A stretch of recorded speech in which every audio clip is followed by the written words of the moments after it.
শুভকে চিনে ফেললো আদি, চিনে নিজের কাছে টেনে নিল শুভকে। হ্যাঁ বন্ধুরা, এমনটাই দেখতে পাবেন। বিস্তারিত জানতে ভিডিওটিতে লাইক দিয়ে চ্যানেলটি সাবস্ক্রাইব করে দেখতে থাকুন। গল্পের শুরুতেই দেখা যাবে আদি নিজের রুমে আসে। রুমে এসে শুভ ভেবে মোহনাকে পিছন থেকে জড়িয়ে ধরে। আর তারপরেই আদি বলে, না না, এটা তো আমার শুভ না, তুমি তো আমার শুভ না, তোমার এই ছোঁয়াটা তো আমার চিনে না, তুমি কে কে তুমি? আর তখন মোহনা আদির দিকে তাকায়। আর তখন তো আদি মোহনাকে দেখে প্রচণ্ডভাবে অবাক হয়ে যায়। আর তখন মোহনা আদির দিকে এগোতে থাকে। এরপর আদি বলতে থাকে যে, মোহনা, তোমার মাথা খারাপ হয়ে গিয়েছে, তুমি এখানে কি করছো? এরপর কানের দুল পরে সমস্ত কিছু পরে তুমি কেন এমন করছো? তখন মোহনা মনে মনে বলে যে ও তো শুভ হয়ে আদিকে কাছে পেতে চেয়েছিল। আর তখন আদিকে নিজের কাছে টেনে নেওয়ার চেষ্টা করে মোহনা। আদি তখন মোহনাকে বলে, বেরিয়ে যাও, এই ঘর থেকে এক্ষুনি বেরিয়ে যাও। শোনো, আমার এই ঘরে না তুমি আর পা রাখবে না। তখন মোহনা বলে, দেখো আয়ান, তুমি তো শুভকে ভুলতে পারছো না, তাই আমি শুভর মতো করে কিন্তু সেজেছি শুধুমাত্র তোমাকে পাওয়ার জন্য। তুমি চাইলে আমি শুভর মতো হয়ে যাব। তখন এই কথা শুনে আদি হাসে। আর তখন বলে, তুমি শুভর মতো হয়ে যাবে? শুভর মতো? শুভ এই পারফর্ম মারলেই না তুমি শুভর মতো হতে পারবে না, হওয়া যায় না, বুঝতে পেরেছ? তুমি কোনোদিনও শুভ হতে পারবে না, শুভ হওয়া সম্ভবও নয়। আর বলে, শুভর মতো মন, শুভর মতো কোনো কিছুই তুমি কোনোদিনও পারবে না, বেরিয়ে যাও, এক্ষুনি এখান থেকে বেরিয়ে যাও।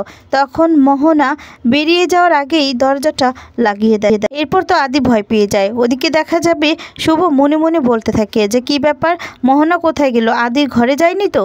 আর তখন মোহনা এদিকে আদি আর চিৎকার শুনতে চায় শুভ। তখন চিৎকার করে বলতে থাকে যে, কি করছো মোহনা, দরজা খোলার, বেরিয়ে যাও, বেরিয়ে যাও। শুভ তখন সবটা শুনতে থাকে।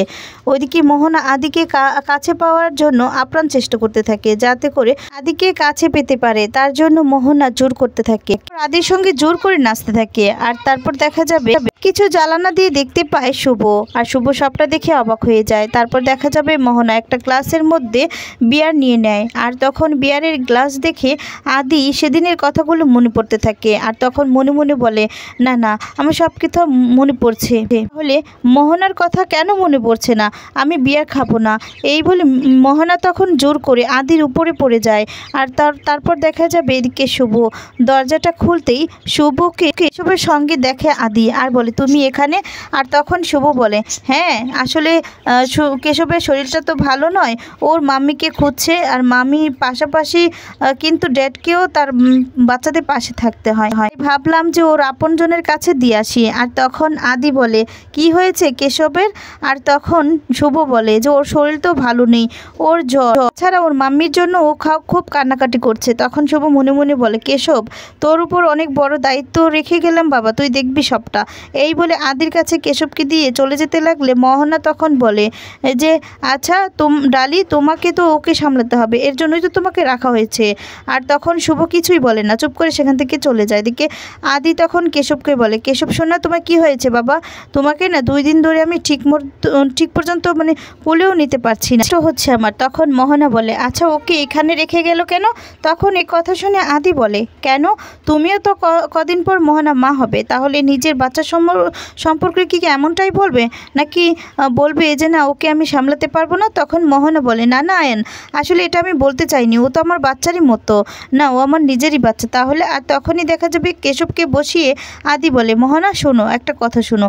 এই বলে দরজার বাহিরে নিয়ে দরজাটা লাগিয়ে দেয় মুখের উপর। আর বলে, চলে যাও এখান থেকে। তখন মোহনা প্রচণ্ড রেগে যায় আর বলে, তুমি আয়ান, এই কাজটা কিন্তু একদম ঠিক করলে না তুমি, এই কথা বলে সেখান থেকে চলে যায়। এদিকে শুভ আড়াল থেকে সবটা দেখতে পায়। আর তখন আদি কেশবকে বলে, কেশব শোনা, তোর আমি ঠিকমতো খেয়ালই রাখতে পারছি না, তোর মা জানতে পারলে আমার উপর প্রচণ্ড রাগ করবে, কিন্তু তোর মায়ের তো কোনো খোঁজই পাচ্ছি না, তুই বলে দে না তোর মা এখন কোথায় আছে, তোর মাকে আমি কি করে পাবো, বল না সোনা বাবা, বল না, তোর মাকে আমি কি করে ফিরে পাবো? তোর মাকে আমার খুব তাড়াতাড়ি ফিরে পাওয়ার দরকার, সব সময় সব বিপদে তোর মাই আমাকে সাহায্য করেছে, কিন্তু এখন আমাকে কে সাহায্য করবে? ওদিকে শুভ সবটা শুনে কষ্ট পায় আর কাঁদতে থাকে। আর মনে মনে বলে, আমার স্বামীর উপর মোহনা কেন এমনটা করছে, কেন জোর করছে, আর আমি কিচ্ছু করতে পারছি না, আমাকে কিনা ছদ্মবেশে সাহায্য করতে হচ্ছে। কিন্তু আমি এটা বুঝতে পারছি না যে মোহনা প্রেগনেন্ট হয়েও এভাবে আদিকে কাছে পাওয়ার জন্য কেন অস্থির হয়ে পড়ছে। আর তখন ওদিকে দেখা যায় ঘরে চলে যায় মোহনা ঘরে গিয়ে তারপর আদির কথাগুলোই ভাবতে থাকে আর প্রচণ্ড কষ্ট পেতে থাকে। নিজের ওপর নিজেই রাগ করতে থাকে, কিছু এলোমেলো করে ফেলে, সব কিছু ফেলে দেয়। আর রাগ করে তখন ডালির কথাগুলো ভাবতে থাকে। আর তখন বলে, আয়ান তুমি আমার কোনো কথাই শুনতে চাওনি, আমার গুরুত্বই দাওনি তুমি। এ কথা বলে কষ্ট পেয়ে সব কিছু ছুঁড়ে ফেলতে থাকে। আর তখনই সেখানে চলে আসে ডোনা। ডোনা এসে বলতে থাকে, সে কি ঘরের এই অবস্থা কেন, কি হয়েছে তোমার, খারাপ নাকি, কিছু হয়েছে? তখন মোহনা বলে, না এগুলো আমি গুছিয়ে রাখছি। তখন ডোনা বলে, আচ্ছা মোহনাদি তুমি কি ভেবেছো যে তুমি কোনটা গুছিয়ে রাখছো আর কোনটা তোমার আগে থেকে মানে রাগে থেকে এসেছে সেটাকে আমি বুঝতে পারছি না। তুমি না আমার সাথে হাত মিলালে তোমার ভালোই হবে, আমার সাথে তুমি সবটা শেয়ার করতে পারো। তখন মোহনা বলে, মানে কি বলতে চাও তুমি? এরপর বলে যে হ্যাঁ তোমার উদ্দেশ্য আর আমার উদ্দেশ্য একই। তখন মোহনা বলে, মানে তুমি কি বলতে চাও, আমার কিসের উদ্দেশ্য? এরপর বলে যে দেখো তোমার উদ্দেশ্য হলো তুমি দাদাভাইকে চাও, তাই দাদাভাইকে কাছে পেতে চাও, আর আমার উদ্দেশ্য হলো শুভদি যেন এই বাড়িতে না আসে। তাই আমাদের দুজনের শত্রুই তো এক, তাই না? শত্রু তো বন্ধুই হয়। তুমি কিন্তু আমাকে বিশ্বাস করতে পারো আর আমার সঙ্গে হাতও মিলাতে পারে, তাহলেও কিন্তু তোমার রাস্তাটা আরও অনেকটাই সহজ হয়ে যায়। তখন মোহনা মনে মনে বলে, আমি কি ডোনাকে বিশ্বাস করতে পারি? আর তখন ডোনা বলে, দেখো মোহনাদি তুমি কিন্তু আমাকে বিশ্বাস করতেই পারো, কারণ আমি কিন্তু তোমাকে এই কাজে খুব তাড়াতাড়ি হেল্প করতে পারবো, আর দাদাভাইয়েরও তুমি মন জোগাড় করতে পারবে, আর এদিকে শুভদির আশাটাও সারা জীবনের জন্য বন্ধ হয়ে যাবে, তাই না? ভালোই হবে। আর তখন মোহনার দিকে আবারও হাত বাড়িয়ে দেয়। আর তখন বলে, আমার সঙ্গে কিন্তু তুমি হাতটা মিলালে তোমার লস হবে না।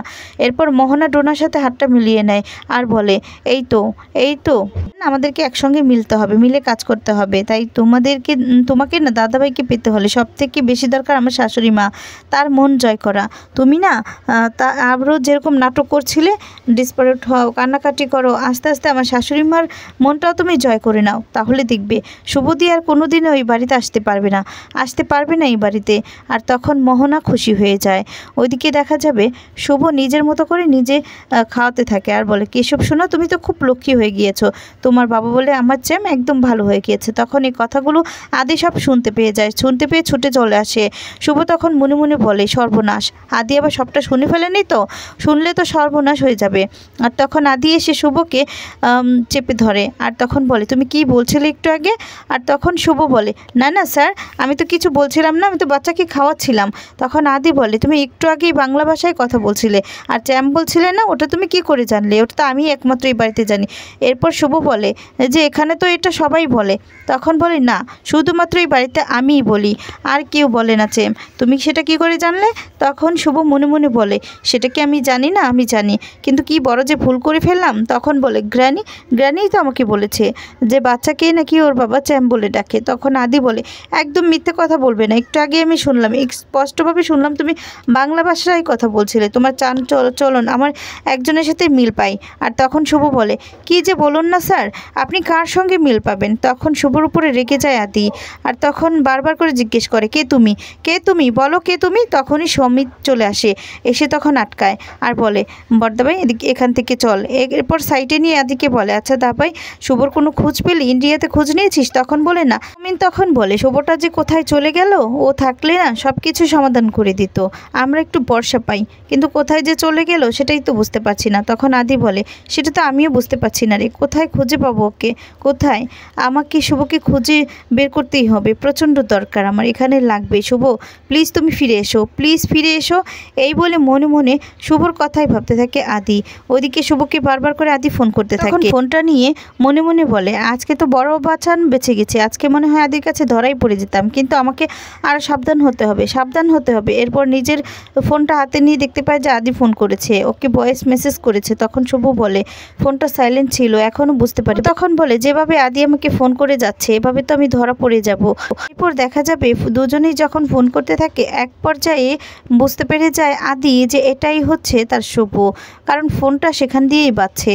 আর তখনই বুঝতে পেরে যায় আর তখন কাছেটি নিয়ে বলে, তুমিই আমার শুভ, তাই তো? শুভ তো ভয় পেয়ে যায়। তো বন্ধুরা, আজকে ভিডিওটি তোমাদের কেমন লেগেছে কমেন্টস করে জানিয়ে দাও। ধন্যবাদ।